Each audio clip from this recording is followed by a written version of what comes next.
안녕하세요. 제 이름은 강태수, 올해 68입니다. 사람들은 저를 강목수라고 불렀습니다. 한평생 나무와 씨름하며 제 손으로 수많은 집과 가구를 만들었죠. 거친 나무를 다듬고 못을 박으며 살아온 제 손은 누구보다 투박하고 거칠었습니다.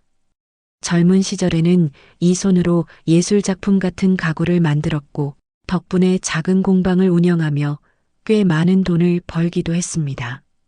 하지만 어느새 세월이 흘러 은퇴했고 지금은 작은 빌딩 몇 채에서 나오는 월세로 아내와 함께 조용히 살아가고 있습니다. 제 인생에서 가장 중요한 가치는 사람을 귀하게 여기는 것이었습니다. 제가 만든 가구 하나하나에 혼을 담듯 사람도 그 겉모습이 아닌 내면에 담긴 혼을 봐야 한다고 배웠습니다. 그런데 어느 날 저는 제 오랜 신념이 산산조각 나는 경험을 하게 됩니다. 그것은 바로 제가 아내와의 은혼식 기념일을 위해 준비하던 꿈의 레스토랑 창업 컨설팅 자리에서였습니다. 그때 저는 전혀 몰랐습니다. 제가 마주할 젊은 컨설턴트들이 제 오랜 가치관을 처참하게 짓밟을 줄은요. 그리고 제가 그들에게 인생에서 가장 쓰디쓴 교훈을 가르쳐 주게 될 줄도요. 그날 낡은 작업복을 입고 나타난 저를 비웃던 그들의 오만한 미소는 곧 지옥의 비명으로 변하게 될 것이었습니다. 나는 아침 일찍 눈을 떴다. 창문 너머로 서울의 아침 풍경이 펼쳐졌다. 은은한 햇살이 커튼 사이로 스며들어와 아내의 잠든 얼굴을 비추고 있었다. 나는 조심스럽게 일어나 부엌으로 향했다. 오늘은 특별한 날이었다. 아내를 위한 깜짝 선물을 준비하기 위해 강남의 더 테이블로 가는 날이었다. 커피를 내리는 동안 나는 지난 40년을 떠올렸다. 아내 영숙과 처음 만난 것은 28살 봄날이었다. 나는 당시 막 독립해 작은 목공소를 운영하기 시작했고 영숙은 동네 작은 빵집에서 일하고 있었다. 매일 아침 빵을 사러 가던 나는 어느새 영숙의 따뜻한 미소에 반해버렸다. 태수 씨, 오늘도 단팥빵이에요? 영숙의 그 말 한마디에 나는 하루 종일 행복했다. 목공소에서 나무를 다듬으며 나는 언젠가 영숙에게 직접 만든 가구로 가득한 집을 선물하고 싶다는 꿈을 꿨다. 그리고 그 꿈은 현실이 되었다. 우리는 결혼했고 두 아이를 낳아 키웠으며 이제는 손주들까지 생겼다. 하지만 영숙에게는 아직 이루지 못한 꿈이 하나 있었다. 바로 자신만의 작은 레스토랑을 운영하는 것이었다. 영숙은 요리에 천부적인 재능이 있었다. 그녀가 만든 음식은 언제나 특별했다. 단순한 된장찌개도 영숙의 손을 거치면 미슐랭 스타 레스토랑의 요리처럼 변했다. 여보, 나도 언젠가는 내 레스토랑을 갖고 싶어. 사람들에게 따뜻한 음식과 함께 행복을 전하고 싶어. 영숙이 가끔 꿈꾸듯 말하곤 했다. 나는 그때마다 미소를 지으며 고개를 끄덕였다. 그리고 마음속으로 다짐했다. 언젠가 반드시 영숙의 꿈을 이뤄주겠다고. 시간은 빠르게 흘렀다. 나는 목공소를 확장했고 전국에서 주문이 들어올 정도로 성공했다. 특히 내가 만든 원목 가구는 품질과 디자인으로 유명해졌다. 덕분에 상당한 재산을 모을 수 있었다. 부동산 투자도 성공적이었다. 강남의 작은 건물 하나로 시작한 투자는 어느새 여러 채의 빌딩으로 늘어났다. 그 중에서도 가장 값진 투자는 바로 더 테이블이 입점해 있는 강남의 복합문화공간 빌딩이었다. 200억이 넘는 거금을 들여 작년에 인수한 이 건물은 나에게 특별한 의미가 있었다. 영숙과 처음으로 고급 레스토랑에서 데이트를 했던 곳이 바로 이 건물 안에 더 테이블이었기 때문이다. 여보, 잠깐 나갔다 올게. 아직 잠에서 깨지 않은 영숙에게 메모를 남기고 나는 집을 나섰다. 오늘은 우리의 은혼식을 2달 앞둔 날이었다. 나는 영숙에게 최고의 선물을 주고 싶었다.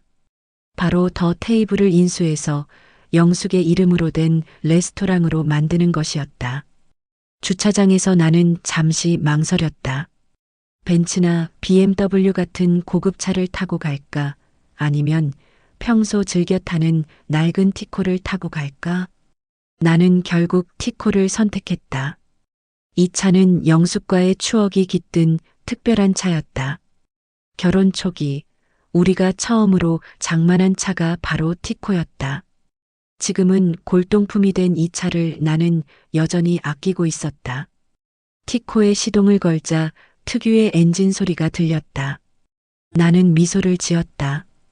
이 소리마저도 정겨웠다. 차는 천천히 강남을 향해 달렸다. 라디오에서는 옛날 노래가 흘러나왔다. 영숙이 좋아하던 노래였다.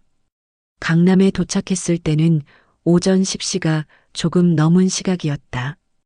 더 테이블 빌딩의 거대한 유리문이 햇살을 받아 반짝이고 있었다. 나는 지하 주차장으로 차를 몰았다. 입구에서 주차 관리인이 손을 들어 차를 세웠다. 어디 가시나요? 50대로 보이는 주차 관리인 김 씨가 내 티코를 위아래로 훑어보며 물었다. 그의 표정에는 명백한 경멸이 담겨 있었다. 미래 컨설팅에 예약이 있습니다. 아, 그러시군요. 그런데 이 차로는 여기 못 들어가십니다. 저쪽 외부 주차장에 대시고 걸어오세요.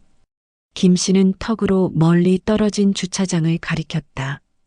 VIP 고객 전용 주차장에는 고급차들만 즐비했다.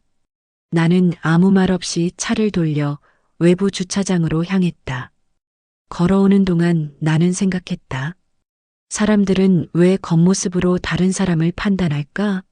낡은 차를 탄다고 해서 그 사람이 가난한 것은 아니다. 비싼 옷을 입는다고 해서 그 사람이 품격 있는 것도 아니다. 하지만 세상은 여전히 겉모습으로 사람을 평가한다. 미래 컨설팅은 3층에 있었다. 엘리베이터를 타고 올라가는 동안 나는 거울에 비친 내 모습을 봤다.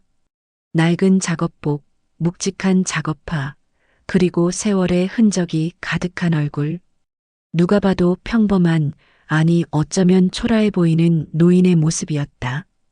엘리베이터 문이 열리자 화려한 인테리어의 사무실이 나타났다. 미래 컨설팅이라는 금색 간판이 벽면을 장식하고 있었다. 나는 리셉션으로 다가갔다. 안녕하세요. 강태수입니다. 10시 30분에 예약이 있는데요. 젊은 여직원이 나를 위아래로 훑어봤다. 그녀의 시선에도 의심이 가득했다. 아, 네. 확인해 보겠습니다. 그녀는 컴퓨터를 확인한 뒤 놀란 표정을 지었다.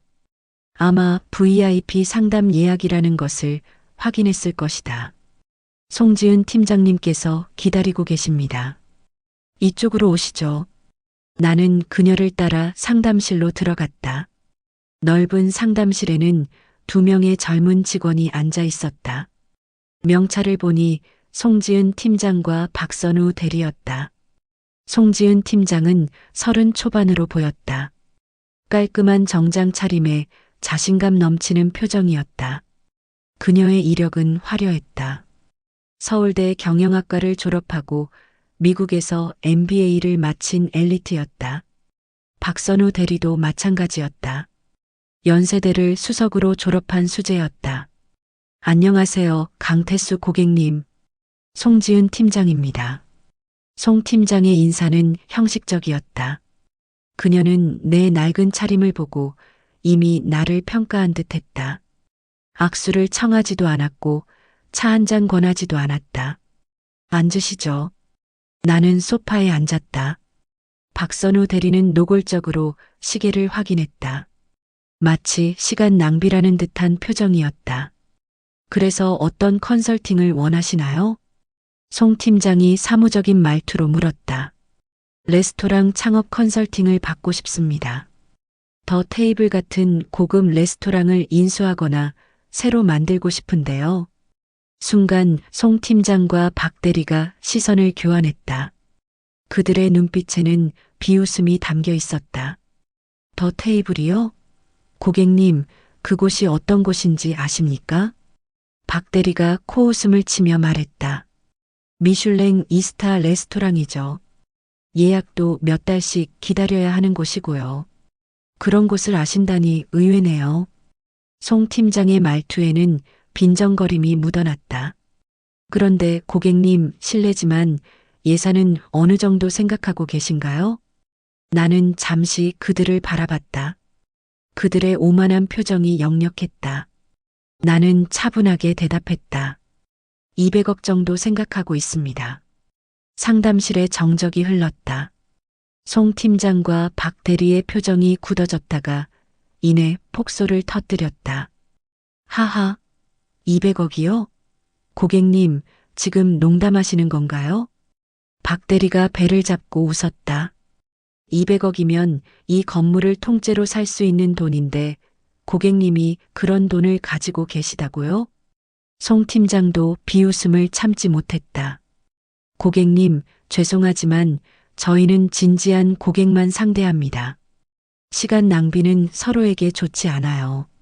그들의 비웃음이 점점 커졌다. 나는 조용히 그들을 바라봤다. 마음속에서 뜨거운 무언가가 끓어오르고 있었다. 하지만 나는 참았다. 아직은 때가 아니었다. 나는 송지은 팀장과 박선우 대리의 비웃음을 조용히 듣고 있었다. 그들의 웃음소리가 상담실을 가득 채웠다. 마치 서커스를 보는 것처럼 즐거워하는 그들의 모습에 나는 씁쓸한 미소를 지었다. 다 웃으셨습니까? 내 조용한 한마디에 그들의 웃음이 멈췄다. 송 팀장이 헛기침을 하며 자세를 고쳐 앉았다. 죄송합니다, 고객님. 하지만 현실적으로 생각해 보셔야 합니다. 더 테이블 같은 곳은 아무나 운영할 수 있는 게 아니에요. 아무나요? 네, 솔직히 말씀드리자면 고객님 같은 분이 그런 고급 레스토랑을 운영한다는 건 글쎄요. 송 팀장은 내 낡은 작업복을 다시 한번 훑어봤다. 그녀의 시선에는 경멸이 가득했다. 레스토랑 사업은 단순히 돈만 있다고 되는 게 아닙니다. 품격이 있어야 하고 네트워크가 있어야 하고 무엇보다 그 수준에 맞는 안목이 있어야 합니다. 박 대리가 거들었다. 맞습니다. 고객님, 혹시 더 테이블에서 식사해 보신 적이나 있으신가요? 디너 코스가 1인당 30만 원이 넘는데요. 자주 갔습니다. 아내와 함께요. 내 대답에 그들이 또다시 시선을 교환했다. 아, 그러셨군요. 특별한 날에 한 번쯤 가보셨나 보네요. 송 팀장의 말투는 여전히 깔보는 투였다. 고객님, 저희가 이런 말씀드려서 죄송하지만 현실을 직시하셔야 합니다. 고객님의 형편에 맞는 사업을 찾아보시는 게 어떨까요? 예를 들어 동네 작은 분식집이라든지. 분식집이요? 네, 그 정도가 현실적이지 않을까요? 초기 투자금도 적게 들고 운영도 간단하고. 박 대리가 친절한 척 설명했지만 그의 눈빛은 여전히 나를 비웃고 있었다. 나는 주머니에서 낡은 휴대폰을 꺼냈다. 은행 앱을 열어 잔고를 확인해 보여주려 했다. 하지만 배터리가 나갔는지 화면이 꺼져 있었다. 아, 배터리가. 그 모습을 본 송 팀장과 박 대리가 다시 킥킥거렸다. 고객님, 스마트폰도 아니고 그런 구식 휴대폰을 아직도 쓰시나요? 박 대리가 놀리듯 말했다. 역시 200억은 농담이셨군요. 고객님, 저희 시간당 상담료가 50만 원입니다. 알고 계셨나요? 송 팀장이 차갑게 말했다. 물론 알고 있습니다. 그럼 상담료는 어떻게 지불하실 건가요? 설마 외상으로 달라고 하시는 건 아니겠죠? 그들의 조롱은 도를 넘고 있었다. 하지만 나는 여전히 참았다. 카드로 결제하겠습니다. 나는 지갑을 꺼내 블랙카드를 내밀었다. 순간 송 팀장의 표정이 미묘하게 변했다. 하지만 곧 다시 비웃음을 지었다. 이것도 가짜 아닌가요? 요즘 짝퉁이 많다던데. 박 대리가 카드를 받아들고 이리저리 살펴봤다. 진짜 같긴 한데. 설마 고객님이 이런 카드를 가지고 계실 리가. 그때 밖에서 노크 소리가 들렸다. 문이 열리고 한 남자가 들어왔다. 미래 컨설팅의 한중혁 대표였다. 40 중반의 그는 날카로운 인상을 지니고 있었다. 송 팀장, 무슨 일입니까? 밖까지 웃음소리가 들리던데. 아, 대표님. 별일 아닙니다. 그냥 재미있는 고객이 오셔서. 송 팀장이 나를 가리키며 말했다. 이분이 200억으로 더 테이블을 인수하겠다고 하시는데 영 믿기지가 않아서요. 한 대표가 나를 훑어봤다. 그의 시선도 마찬가지였다. 낡은 작업복을 입은 노인을 보며 코웃음을 쳤다. 아, 그러시군요. 고객님, 장난은 그만하시고 돌아가시는 게 좋겠습니다. 저희는 바쁜 사람들입니다. 장난이 아닙니다. 내 단호한 말투에 한 대표가 눈살을 찌푸렸다. 그럼 증명해 보시죠. 통장이라도 보여주시든지. 휴대폰이 꺼져서. 하하, 그것 참 절묘한 타이밍이네요. 한 대표까지 가세해서 비웃기 시작했다. 나는 자리에서 일어났다. 더 이상 여기 있을 이유가 없었다. 그만 가보겠습니다. 네, 그러시는 게 좋겠네요. 아, 상담료는 안 받겠습니다. 재미있는 시간이었으니까요. 송 팀장이 비아냥거렸다. 나는 문을 향해 걸어가다가 멈춰섰다. 그리고 천천히 뒤를 돌아봤다. 한 가지만 물어보겠습니다. 정말로 제가 이 건물의 주인이라면 그때도 이렇게 비웃으실 건가요? 순간 상담실이 조용해졌다. 하지만 곧 그들은 다시 폭소를 터뜨렸다. 하하, 고객님이 이 건물 주인이라고요? 그럼 저는 삼성 회장입니다. 박 대리가 배를 잡고 웃었다. 고객님 망상도 정도가 있습니다. 병원에 가보시는 게 어떨까요? 송 팀장의 독설이 이어졌다. 나는 그들을 조용히 바라봤다. 그리고 말했다. 기회는 좋습니다. 기억하세요. 문을 나서는 내 등 뒤로 그들의 비웃음 소리가 계속 들렸다. 복도를 걸으며 나는 생각했다. 저들이 과연 진실을 알게 되면 어떤 표정을 지을까?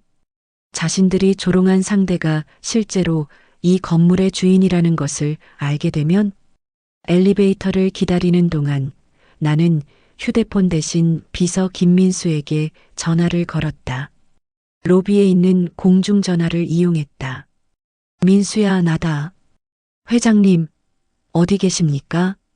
더 테이블 빌딩에 있다. 지금 바로 와줄 수 있나? 네, 15분 안에 도착하겠습니다. 그리고 부동산 등기부등본하고 통장 서류들 가져와. 다 필요할 것 같다. 무슨 일이신가요? 와서 설명하겠네. 전화를 끊고 나는 1층 로비로 내려갔다. 소파에 앉아 기다리는 동안 여러 사람이 나를 스쳐 지나갔다. 대부분 고급 정장을 입은 젊은이들이었다.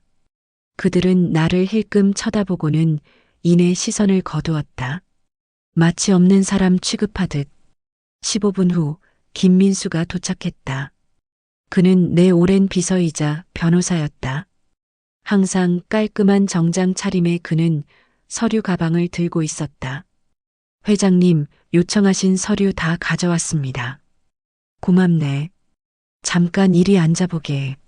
나는 그에게 방금 있었던 일을 설명했다. 민수의 표정이 점점 굳어졌다. 그런 무례한 자들이. 당장 올라가서 항의하겠습니다. 아니야, 기다려. 나한테 생각이 있네. 나는 미소를 지었다. 민수야, 미래 컨설팅의 임대 계약서 확인해봐. 계약 조건이 어떻게 되어 있나? 민수가 태블릿을 꺼내 확인했다. 1년 계약에 자동 연장 조항이 있습니다. 단 건물주가 직접 사용하거나 리모델링할 경우 3개월 전 통보로 계약 해지 가능합니다. 좋아. 그럼 통보문 준비해. 3개월 후 계약 종료로. 네, 알겠습니다. 그런데 회장님, 정말 괜찮으신가요? 그런 모욕을. 괜찮네. 오히려 좋은 교훈이 될 거야. 저들에게도 나에게도. 나는 자리에서 일어났다. 민수야, 3층으로 다시 올라가세. 이번엔 잔어가 함께 가주게. 네, 회장님. 우리는 엘리베이터를 타고 3층으로 올라갔다. 미래 컨설팅 사무실 문을 다시 열었을 때 리셉션의 직원이 놀란 표정을 지었다. 아까 그분이 송지은 팀장을 만나러 왔습니다. 민수가 명함을 내밀었다. 김민수 변호사라는 직함을 본 직원이 당황했다. 잠시만요. 그녀가 급하게 안으로 들어갔다. 잠시 후 송 팀장과 박 대리 그리고 한중혁 대표가 나왔다. 그들은 내가 다시 온 것을 보고 비웃었다. 또 오셨네요? 이번엔 변호사까지 대동하고. 한 대표가 조롱했다. 소송이라도 거시려고? 저희가 뭘 잘못했다고? 송 팀장도 거들었다. 민수가 서류 가방을 열었다. 그리고 등기부등본을 꺼내 테이블 위에 펼쳤다. 이 건물의 등기부등본입니다. 소유주 란을 확인해 보시죠. 한 대표가 서류를 집어들었다. 그의 얼굴이 순식간에 하얗게 변했다. 강태소? 한중혁 대표의 손이 미세하게 떨리고 있었다. 등기부등본을 든 그의 손이 마치 천근의 무게를 견디는 것처럼 보였다. 송지은 팀장과 박선우 대리도 서류를 확인하려고 다가왔다. 그들의 표정이 순간순간 변하는 것이 마치 슬로우 모션 영화를 보는 것 같았다. 이게 무슨... 송 팀장의 목소리가 떨렸다. 그녀는 서류와 나를 번갈아 쳐다봤다.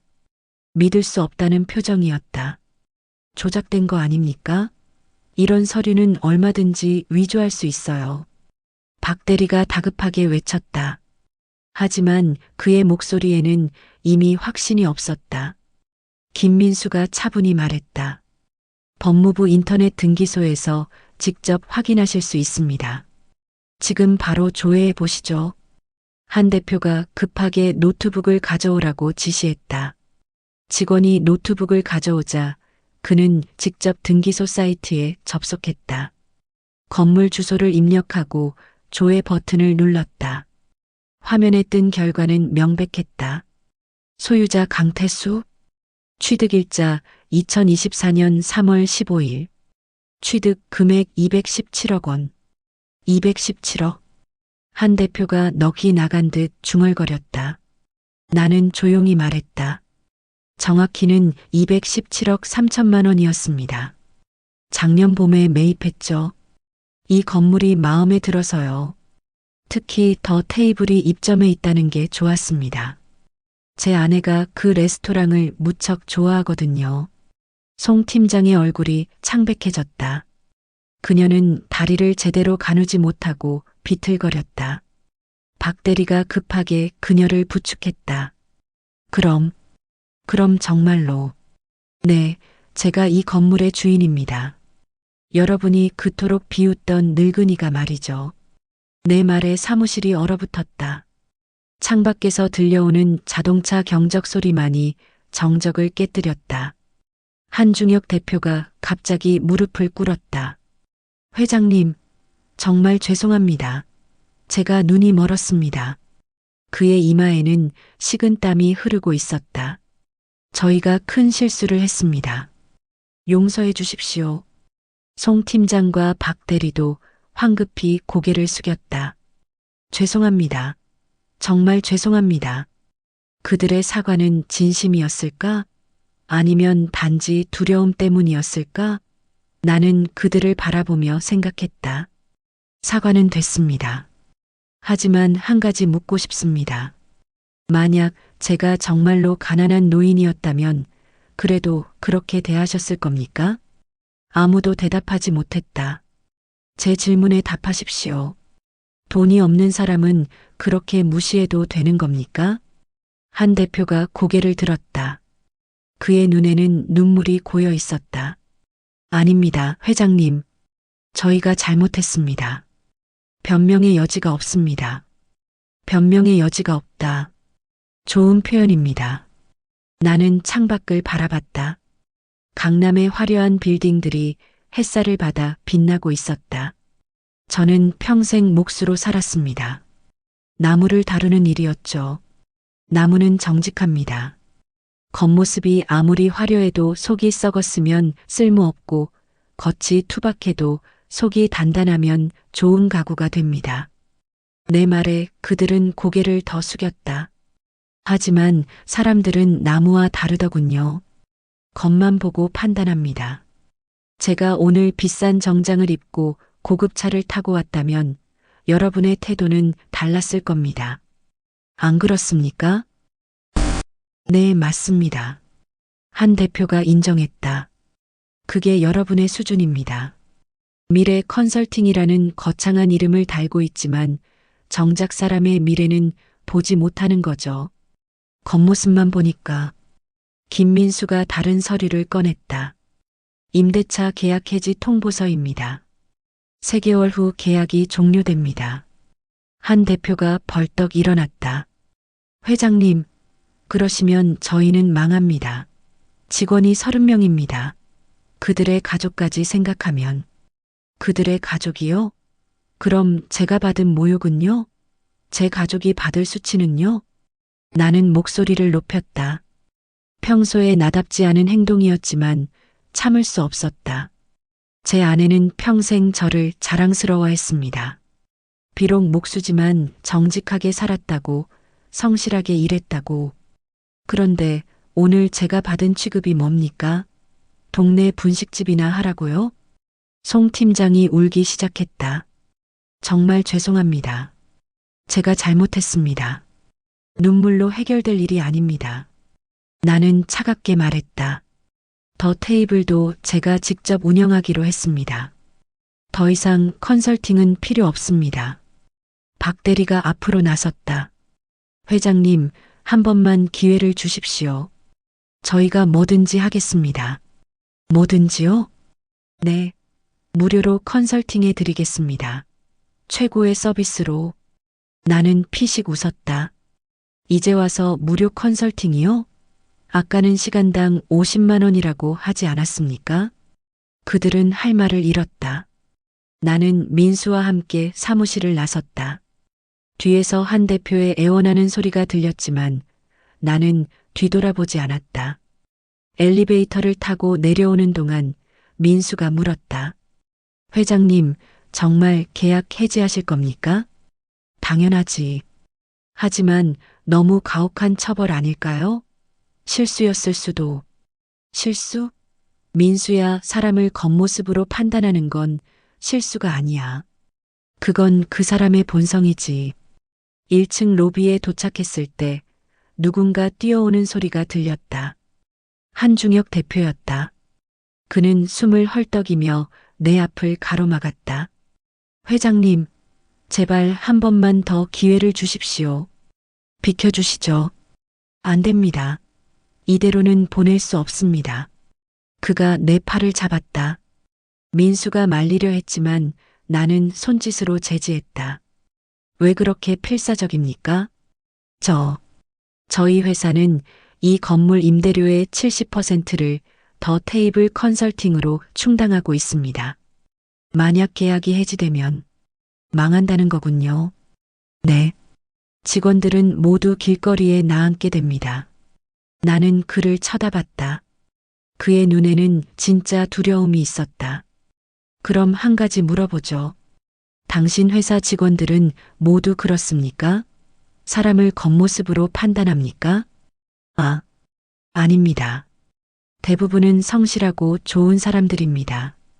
단지 송 팀장과 박 대리가 그들만의 문제입니까? 대표인 당신도 마찬가지였지 않습니까? 한 대표가 입을 다물었다. 나는 시계를 봤다. 오후 1시가 넘었다.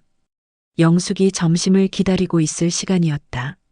한 대표 3개월 동안 시간을 드리죠. 그동안 당신 회사가 진짜로 바뀔 수 있는지 지켜보겠습니다. 정말입니까? 단 조건이 있습니다. 무엇이든 하겠습니다.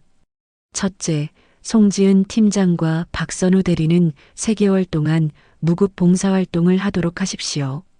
노숙인 급식소나 양로원에서요. 네, 알겠습니다. 둘째, 모든 직원에게 인성교육을 실시하십시오. 겉모습이 아닌 사람의 본질을 보는 법을 가르치십시오. 반드시 그렇게 하겠습니다. 셋째, 3개월 후 제가 다시 방문할 겁니다. 그때도 오늘처럼 행동한다면 그땐 정말 끝입니다. 명심하겠습니다. 한 대표는 90도로 인사했다. 나는 민수와 함께 건물을 나섰다. 밖에는 따뜻한 햇살이 내리쬐고 있었다. 민수야, 차 좀 가져다 주게. 아직도 저쪽 주차장에 있을 거야. 네, 금방 가져오겠습니다. 민수가 떠나고 나는 벤치에 앉았다. 지나가는 사람들을 바라봤다. 정장 차림의 회사원, 캐주얼한 옷차림의 젊은이들, 작업복을 입은 노동자들, 모두가 각자의 삶을 살고 있었다. 과연 3개월 후에는 달라져 있을까? 나는 회의적이었다. 사람의 본성은 쉽게 바뀌지 않는다. 하지만 기회는 줘야 했다. 그것이 내가 배운 삶의 방식이었으니까. 티코가 도착했다. 민수가 차에서 내렸다. 회장님, 제가 운전하겠습니다. 아니야, 내가 할게. 이 차는 내가 직접 운전해야 제맛이거든. 나는 운전석에 앉았다.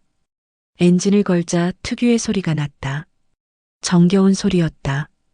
회장님, 궁금한 게 있습니다. 뭔가?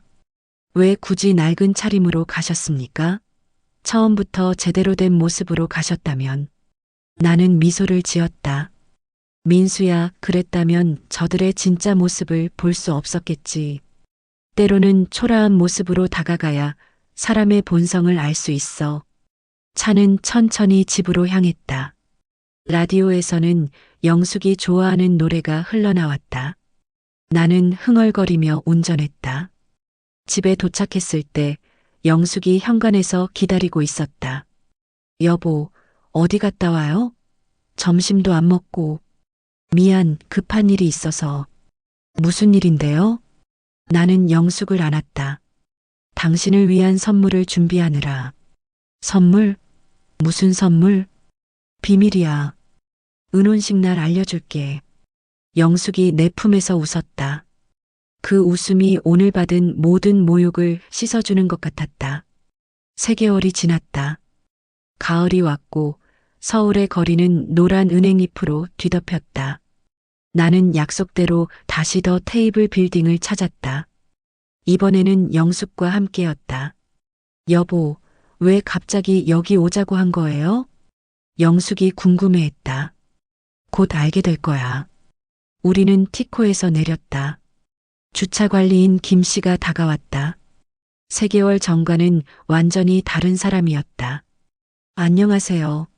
어서 오십시오. VIP 주차장으로 안내해 드릴게요. 아니에요. 여기 세우면 됩니다. 아, 네. 편하신 대로 하십시오. 김 씨는 정중하게 인사하고 물러났다. 과연 진심일까? 아니면 연기일까? 우리는 3층 미래 컨설팅으로 올라갔다. 사무실 분위기가 완전히 달라져 있었다. 벽에는 고객은 외모가 아닌 마음으로 대합니다라는 문구가 크게 걸려 있었다. 한중혁 대표가 직접 나와 맞이했다. 회장님, 사모님, 어서 오십시오. 그의 표정은 진정성이 있어 보였다. 잘 지내셨습니까? 한 대표? 네, 덕분에. 아니, 회장님 덕분에 많이 배웠습니다. 우리는 상담실로 들어갔다. 송지은 팀장과 박선우 대리가 기다리고 있었다. 그들의 모습이 놀라웠다.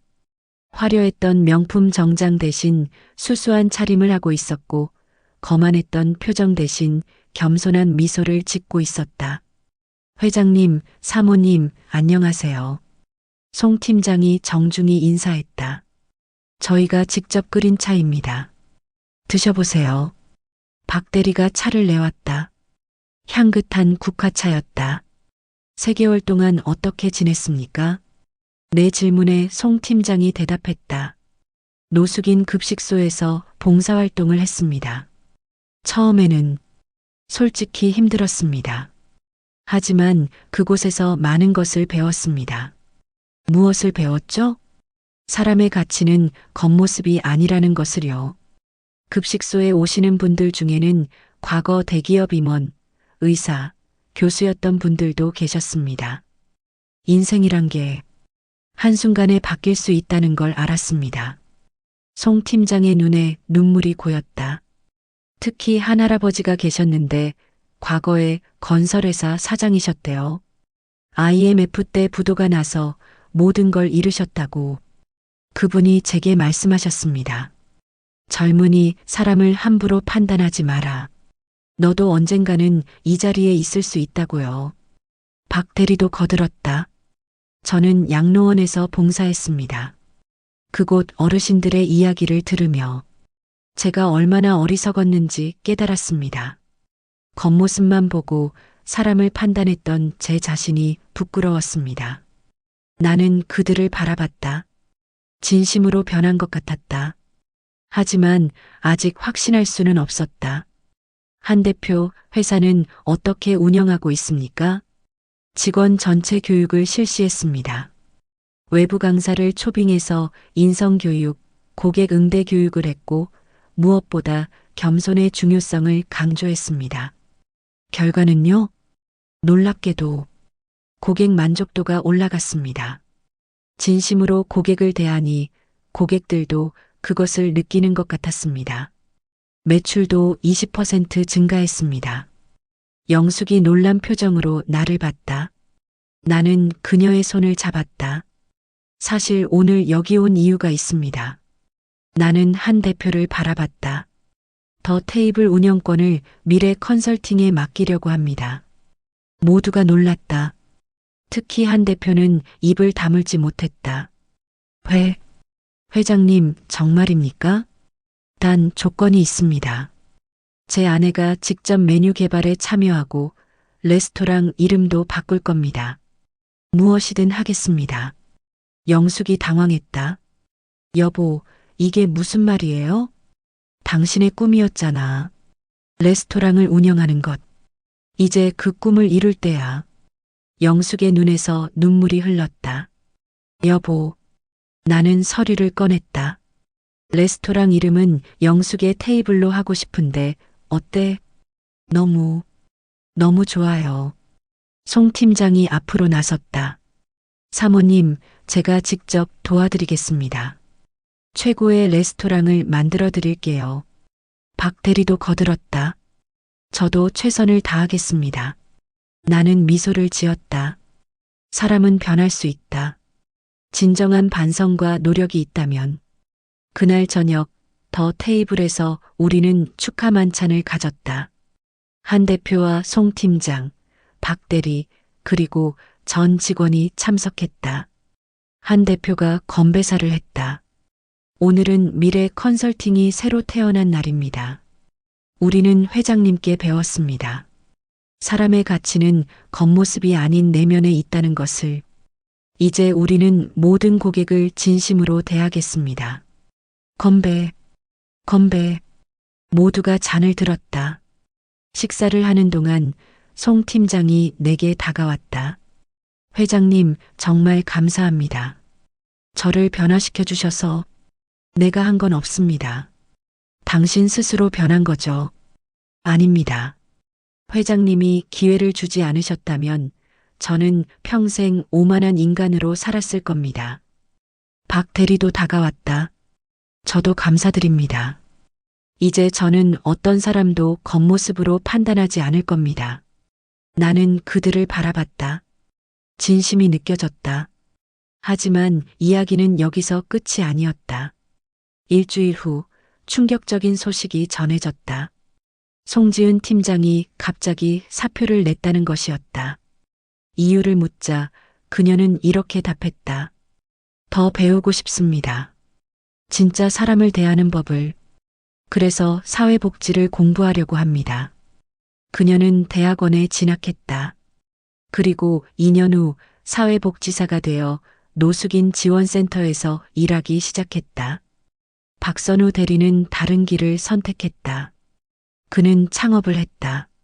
하지만 일반적인 컨설팅 회사가 아니었다. 소외계층을 위한 무료 창업 컨설팅을 하는 비영리 단체였다. 회장님께 배운 것을 세상에 돌려주고 싶습니다. 그가 내게 한 말이었다. 한중혁 대표는 미래 컨설팅을 완전히 바꿨다. 학벌과 스펙 중심의 채용을 폐지하고 인성과 가능성을 보는 채용으로 전환했다. 덕분에 다양한 배경의 인재들이 모였고 회사는 더욱 성장했다. 그리고 영숙의 테이블은 대성공을 거뒀다. 영숙의 따뜻한 마음이 담긴 음식은 많은 사람들에게 사랑받았다. 특히 할머니의 된장찌개라는 메뉴는 시그니처가 되었다. 주차 관리인 김 씨도 변했다. 그는 이제 모든 차를 똑같이 대했다. 티코든 벤츠든 상관없었다. 그는 종종 내게 말했다. 회장님, 그날 일이 저를 바꿨습니다. 감사합니다. 2년이 지난 어느 날 나는 우연히 송지은을 다시 만났다. 노숙인 지원센터에서 일하는 그녀는 완전히 다른 사람이 되어 있었다. 회장님, 오랜만입니다. 잘 지내고 있군요, 송 팀장. 아니, 송 복지사님. 네, 행복합니다. 진짜 행복이 뭔지 이제야 알았어요. 그녀는 활짝 웃었다. 과거의 거만함은 온데간데 없었다. 저기 저 할아버지 보이세요? 매일 오시는 분인데 과거에 대기업 부사장이셨대요. 처음엔 믿지 못했어요. 그런데 이야기를 들어보니 정말이더라고요. 나는 그 할아버지를 봤다. 남루한 차림이었지만 눈빛은 살아있었다. 그래서 깨달았어요. 제가 과거에 회장님께 했던 짓이 얼마나 어리석었는지. 사람은 정말 겉모습으로 판단하면 안 되는구나. 이제야 아셨군요. 네, 늦었지만. 아니, 늦지 않아서 다행이에요. 회장님 덕분입니다. 그날 저녁 나는 영숙과 영숙의 테이블에서 저녁을 먹었다. 여보, 고마워요. 이 모든 게 당신 덕분이에요. 영숙이 내 손을 잡았다. 아니야, 당신이 잘해서지. 그래도 당신이 그날 그런 일을 겪지 않았다면 이런 변화도 없었겠죠? 나는 영숙을 바라봤다. 그녀 말이 맞았다. 그날의 모욕적인 경험이 오히려 많은 사람을 변화시켰다. 영숙아, 때로는 나쁜 일도 좋은 결과를 낳기도 해. 그래도 당신이 받은 상처는 괜찮아. 오히려 감사해. 그 일이 없었다면 저 사람들은 평생 오만하게 살았을 테니까. 창밖을 보니 노을이 지고 있었다. 붉은 하늘이 아름다웠다. 5년이 흘렀다. 나는 73이 되었고 영숙은 71가 되었다. 영숙의 테이블은 이제 서울에서 가장 유명한 레스토랑 중 하나가 되었다. 미슐랭 가이드에도 소개되었고 예약은 몇 달씩 밀려 있었다. 오늘은 특별한 날이었다. 영숙의 테이블 5주년 기념 파티가 열리는 날이었다. 그리고 또 다른 의미로도 특별했다. 5년 전 그날 내가 처음 미래 컨설팅을 찾았던 바로 그날이었다. 파티장은 많은 사람들로 붐볐다. 한중혁 대표, 송지은 복지사, 박선우 대표, 그리고 많은 직원들과 고객들이 모였다. 한 대표가 마이크를 잡았다. 여러분, 오늘은 단순히 레스토랑 5주년이 아닙니다. 오늘은 우리 모두가 새로 태어난 날입니다. 5년 전 강태수 회장님께서 우리에게 가르쳐 주셨습니다. 사람의 진정한 가치를 보는 법을. 박수 소리가 터져 나왔다. 송지은이 앞으로 나섰다. 저는 5년 전만 해도 오만한 인간이었습니다. 사람을 학벌과 재산으로 판단했죠. 하지만 회장님을 만나고 모든 것이 바뀌었습니다. 이제 저는 노숙인 지원센터에서 일하며 진정한 행복을 느끼고 있습니다.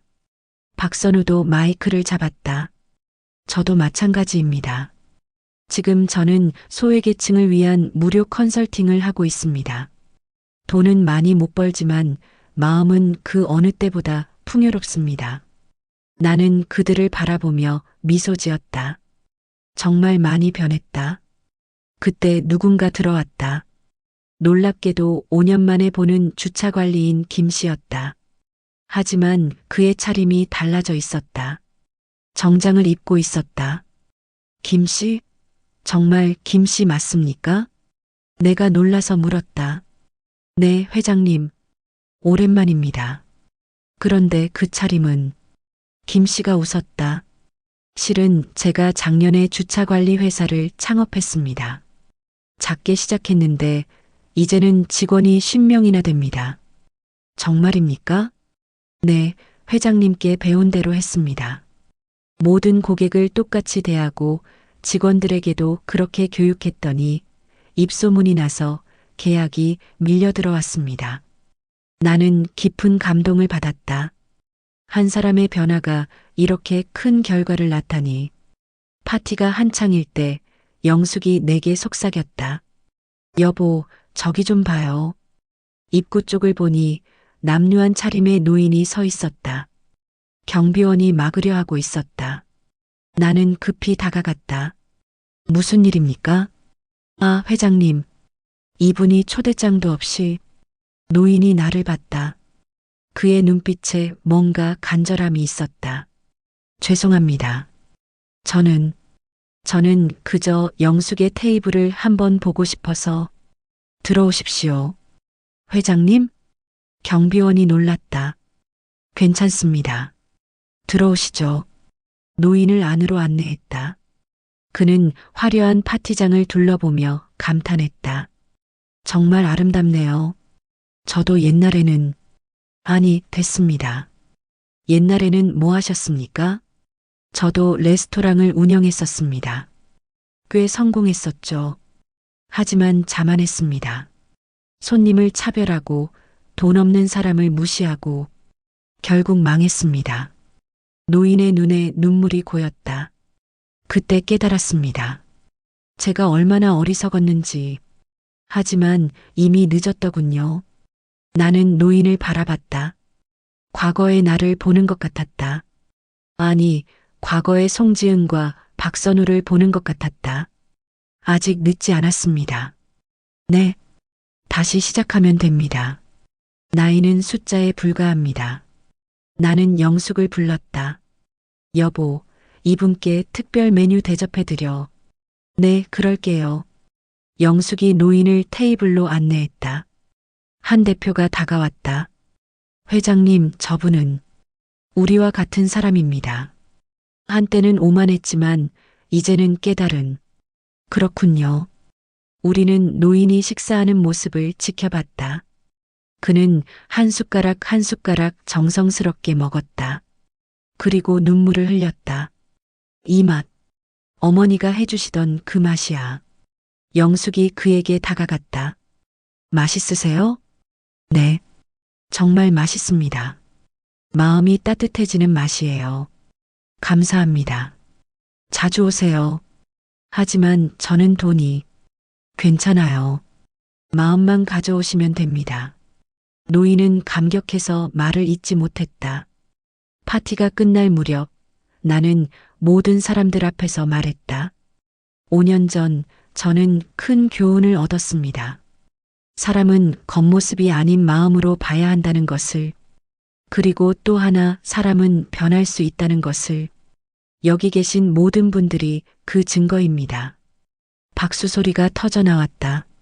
앞으로도 영숙의 테이블은 모든 사람을 따뜻하게 맞이하는 곳이 될 것입니다. 부자든 가난하든 젊든 늙었든 모두가 평등하게 대접받는 곳. 그것이 제 아내와 제가 꿈꾸는 레스토랑입니다. 송지은이 손을 들었다. 회장님, 한 가지 제안이 있습니다. 뭡니까? 매달 마지막 주 일요일은 나눔의 날로 정하면 어떨까요? 그날은 소외계층을 무료로 초대하는 거예요. 좋은 생각입니다. 박선우가 거들었다. 저희 단체에서 후원하겠습니다. 한 대표도 나섰다. 저희 회사도 동참하겠습니다. 그렇게 나눔의 날이 시작되었다. 매달 마지막 주 일요일, 영숙의 테이블은 가난한 사람들로 가득 찼다. 노숙인, 독거노인, 소년소녀 가장. 그들은 모두 최고의 대접을 받았다.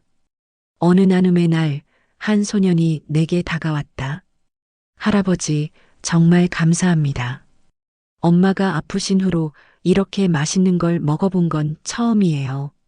그래, 앞으로 자주 오렴. 네, 저도 커서 할아버지처럼 되고 싶어요. 다른 사람을 도와주는 사람이요. 나는 소년의 머리를 쓰다듬었다. 그날 밤 영숙과 나는 집에서 차를 마시며 대화했다. 여보, 우리가 정말 좋은 일을 하고 있는 것 같아요. 그래, 나도 그렇게 생각해. 5년 전 그 일이 결국은 축복이었네요. 맞아. 그 일이 없었다면 이 모든 변화도 없었겠지. 영숙이 내 손을 잡았다. 여보, 사랑해요. 나도 사랑해. 창밖에는 별이 빛나고 있었다. 그로부터 또 5년이 흘렀다. 나는 이제 78이다. 영숙은 2년 전 암으로 세상을 떠났다. 하지만 영숙의 테이블은 여전히 운영되고 있다. 이제는 송지은이 대표를 맡고 있다.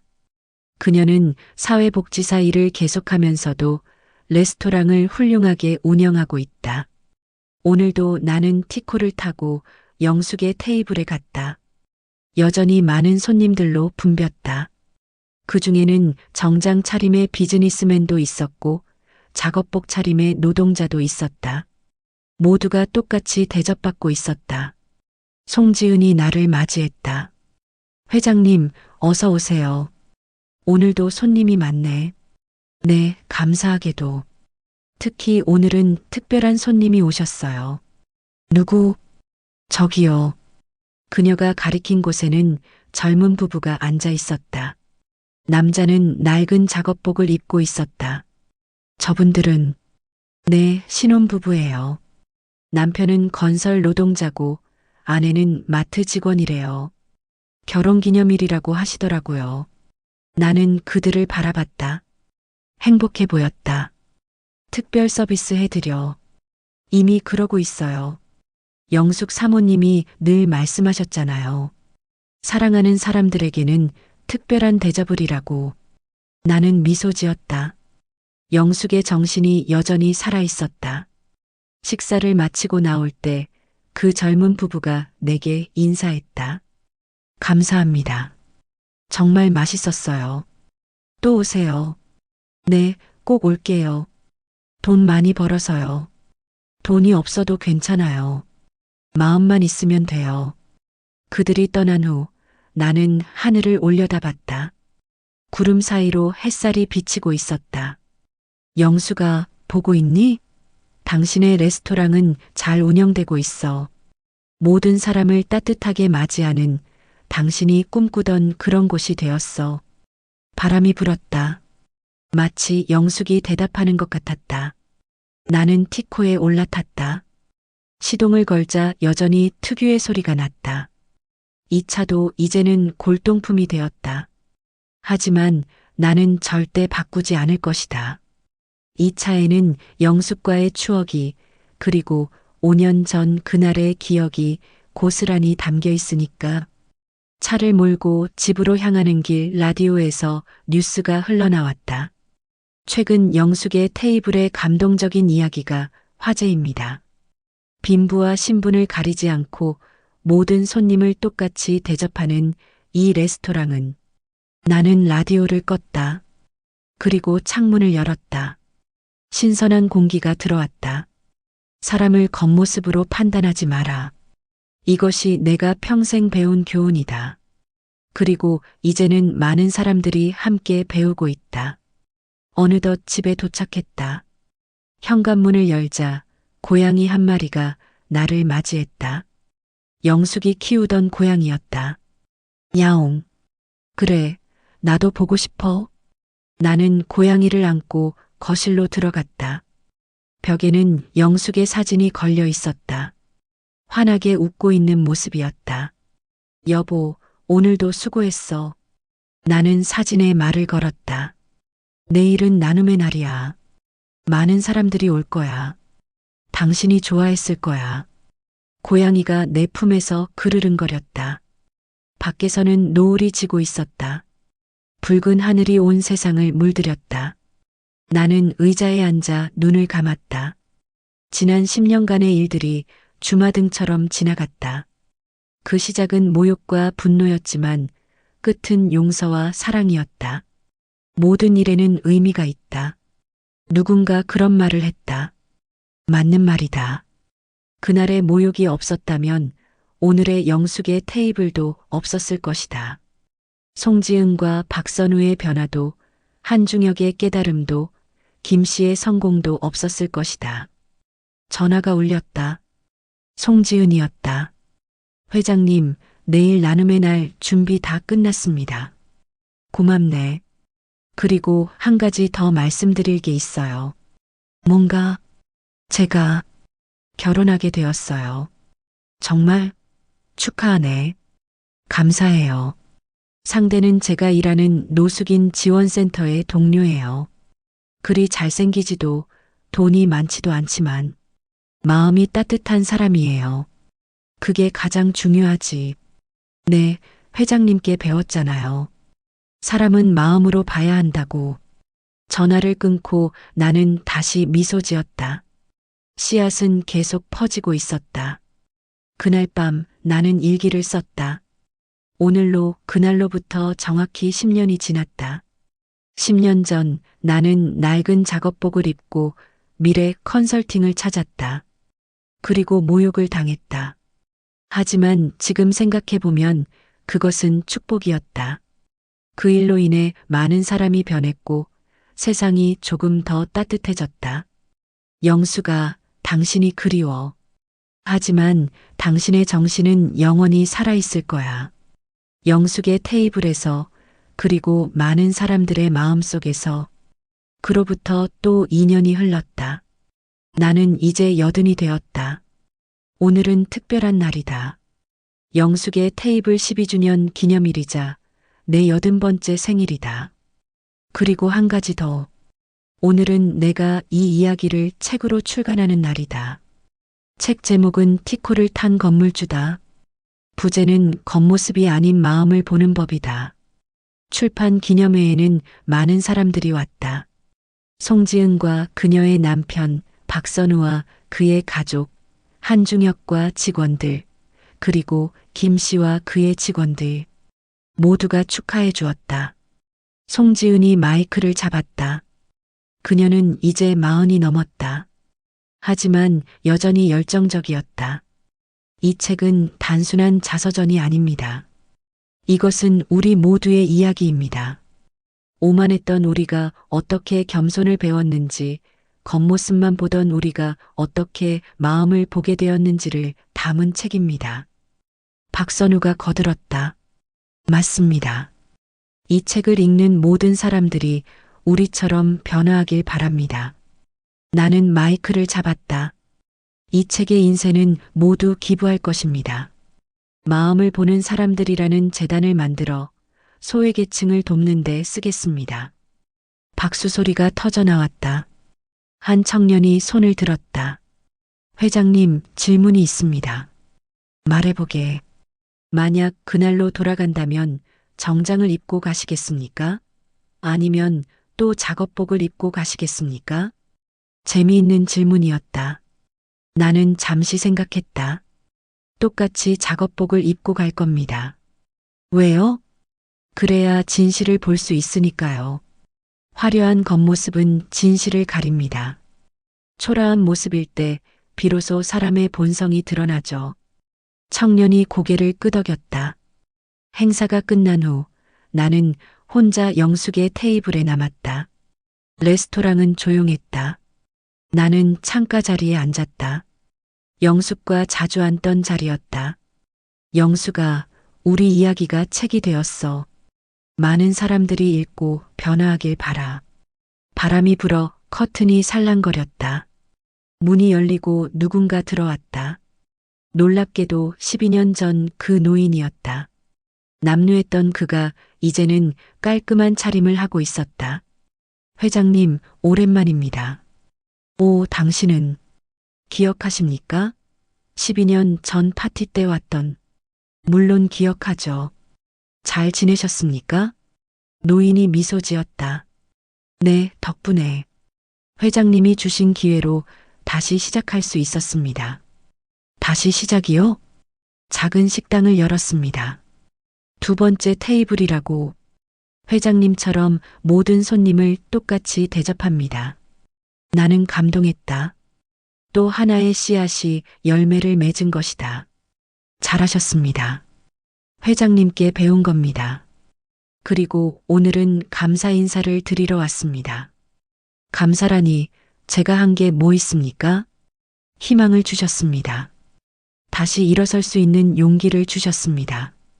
우리는 함께 차를 마셨다. 그리고 많은 이야기를 나눴다. 해가 저물 무렵 나는 일어났다. 이제 가봐야겠습니다. 회장님, 한 가지 여쭤봐도 될까요? 뭡니까? 왜 티코를 계속 타십니까? 충분히 좋은 차를 살 수 있으실 텐데. 나는 웃었다. 이 차는 제 인생의 상징입니다. 겉은 초라해도 속은 튼튼한. 그리고 무엇보다 이 차에는 추억이 있습니다. 밖으로 나오니 티코가 기다리고 있었다. 이제는 정말 낡아서 박물관에 가야 할 정도였다. 하지만 여전히 잘 달렸다. 시동을 걸고 출발하려는데 한 소녀가 다가왔다. 할아버지, 12년 전 나눔의 날에 만났던 그 소년의 여동생이었다. 오, 너구나. 잘 지냈니? 네. 오빠가 할아버지께 꼭 인사드리라고 했어요. 오빠는 지금 대학에서 사회복지학을 공부하고 있어요. 그래, 장하다. 오빠가 그래요. 할아버지처럼 되고 싶다고. 사람을 겉모습이 아닌 마음으로 보는 사람이 되고 싶다고요. 나는 소녀의 머리를 쓰다듬었다. 너도 좋은 사람이 되렴. 네. 집으로 돌아오는 길 나는 생각했다. 내 인생 80해.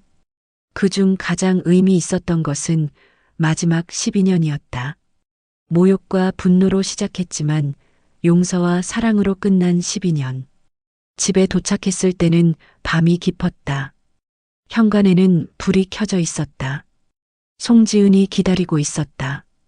회장님, 깜짝 파티를 준비했어요. 파티? 집 안으로 들어가니 많은 사람들이 기다리고 있었다. 생일 축하합니다. 모두가 노래를 불렀다. 케이크에는 80개의 초가 꽂혀 있었다. 나는 한 번에 불을 끄지 못했다. 모두가 웃었다. 회장님, 소원 비세요. 박선우가 외쳤다. 나는 눈을 감고 소원을 빌었다. 영수가 보고 있니? 당신이 뿌린 씨앗이 이렇게 많은 열매를 맺었어. 고마워, 사랑해. 초를 불었다. 모두가 박수를 쳤다. 그날 밤은 늦도록 계속되었다. 사람들은 웃고 이야기하고 노래했다. 마치 큰 가족 같았다. 새벽 2시 모두가 떠나고 나는 혼자 남았다. 거실에 앉아 창밖을 바라봤다. 별이 빛나고 있었다. 전화가 울렸다. 이 시간에 누구일까? 여보세요? 회장님, 저 박선우입니다. 이 시간에 무슨 일인가? 방금 아내가 아들을 낳았습니다. 정말? 축하하네. 회장님, 아이 이름을 태수라고 지어도 될까요? 회장님처럼 훌륭한 사람이 되라고. 나는 눈물이 났다. 과분하네. 하지만 고맙네. 저야말로 감사합니다. 회장님이 아니었다면 지금의 저는 없었을 겁니다. 전화를 끊고 나는 오랫동안 앉아 있었다. 인생이란 참 신기하다. 한 번의 만남이, 한 번의 사건이 이렇게 많은 것을 바꿀 수 있다니. 나는 일어나 영숙의 사진 앞에 섰다. 여보, 우리가 해냈어. 세상을 조금 더 따뜻하게 만들었어. 사진 속 영숙이 웃고 있었다. 다음 날 아침 나는 일찍 일어났다. 티코를 타고 영숙의 테이블로 갔다. 오늘은 월요일 레스토랑이 쉬는 날이었다. 하지만 나는 가끔 이렇게 혼자 와서 시간을 보낸다. 레스토랑에 들어서니 햇살이 창문을 통해 쏟아져 들어왔다. 테이블과 의자가 반짝였다. 나는 주방으로 갔다. 영숙이 즐겨 쓰던 앞치마가 걸려 있었다. 그것을 만져봤다. 아직도 영숙의 향기가 나는 것 같았다. 여보, 보고 싶어. 그때 문이 열렸다. 송지은이었다. 회장님, 여기 계셨군요. 오늘은 쉬는 날 아닌가? 네, 하지만 준비할 게 있어서요. 내일 특별한 손님이 오신대요. 특별한 손님? 대통령 부인이 오신대요. 영숙의 테이블 이야기를 듣고 꼭 와보고 싶다고. 나는 놀랐다. 대통령 부인이? 네, 그리고 한 가지 부탁이 있으시대요. 회장님을 꼭 뵙고 싶다고. 나를? 네, 회장님 이야기를 듣고 싶으시대요. 어떻게 사람을 변화시킬 수 있는지. 나는 잠시 생각했다. 알았네. 만나보지. 다음 날 대통령 부인이 정말로 왔다. 소박한 차림이었다. 경호원들도 최소한만 데려왔다. 강태수 회장님, 만나 뵙게 되어 영광입니다. 아닙니다. 제가 영광이죠. 우리는 차를 마시며 이야기했다. 회장님 이야기를 들었습니다. 정말 감동적이었어요. 특히 용서와 변화의 부분이 과찬이십니다. 저도 배우고 싶습니다. 어떻게 하면 사람들이 서로를 겉모습이 아닌 마음으로 볼 수 있을까요? 나는 창밖을 바라봤다. 그리고 천천히 말했다. 먼저 자신부터 변해야 합니다. 그리고 기회를 줘야 합니다. 사람은 누구나 변할 수 있으니까요. 부인이 고개를 끄덕였다. 맞습니다. 저도 노력하겠습니다. 식사를 마치고 부인이 떠날 때 이런 말을 했다. 회장님, 이 레스토랑을 국가 차원에서 지원하고 싶습니다. 나눔의 날을 전국으로 확대하는 것도 좋을 것 같고요. 감사합니다. 하지만 너무 거창해지면 본질을 잃을 수 있습니다. 그럼 어떻게 하면 좋을까요? 작은 것부터 시작하세요. 한 사람 한 사람을 변화시키는 것. 그것이 진짜 변화입니다. 부인은 깊이 고개를 숙였다. 배우고 갑니다. 그 후로 영숙의 테이블 이야기는 전국으로 퍼졌다. 많은 레스토랑이 나눔의 날을 시작했고 기업들도 동참했다. 그리고 놀라운 일이 일어났다. 사회 전체가 조금씩 변하기 시작한 것이다. 사람들이 서로를 대하는 태도가 달라졌다. 겉모습보다 마음을 보려고 노력했다. 어느 날 나는 TV를 보고 있었다. 뉴스에서 이런 보도가 나왔다. 최근 우리 사회에 마음보기 운동이 확산되고 있습니다. 이는 티코를 탄 건물주 강태수 회장의 이야기에서 시작된. 나는 TV를 껐다. 그리고 미소 지었다. 영수가, 우리가 정말로 세상을 바꾸고 있어. 그날 밤 나는 꿈을 꿨다. 영숙이 나타났다. 젊은 시절의 모습이었다. 여보, 잘하고 있어요. 영수가, 계속하세요. 더 많은 사람을 변화시키세요. 그럴게. 영숙이 내 손을 잡았다. 따뜻했다. 사랑해요. 나도 사랑해. 꿈에서 깨어났을 때 내 눈에는 눈물이 고여 있었다. 하지만 슬프지 않았다. 오히려 힘이 났다. 나는 일어나 창문을 열었다. 새벽 공기가 신선했다. 오늘도 시작이다. 그렇게 나의 하루가 나의 인생이 계속되었다. 티코를 타고 사람들을 만나고 마음을 나누며 이것이 내 이야기다. 아니, 우리 모두의 이야기다. 사람을 겉모습으로 판단하지 마라. 모든 사람은 변할 수 있다. 용서는 새로운 시작이다. 이 세 가지를 기억한다면 세상은 더 따뜻해질 것이다. 나는 오늘도 티코를 탄다. 그리고 생각한다. 다음에는 누구를 만날까? 누가 변화할까? 설렘을 안고 나는 시동을 건다. 털털털. 티코의 엔진 소리가 정겹다. 이 소리와 함께 나의 여정은 계속된다. 진정한 부는 돈이 아니라 마음에 있다. 진정한 품격은 옷차림이 아니라 행동에 있다. 진정한 가치는 겉모습이 아니라 영혼에 있다. 강태수의 일기 중에서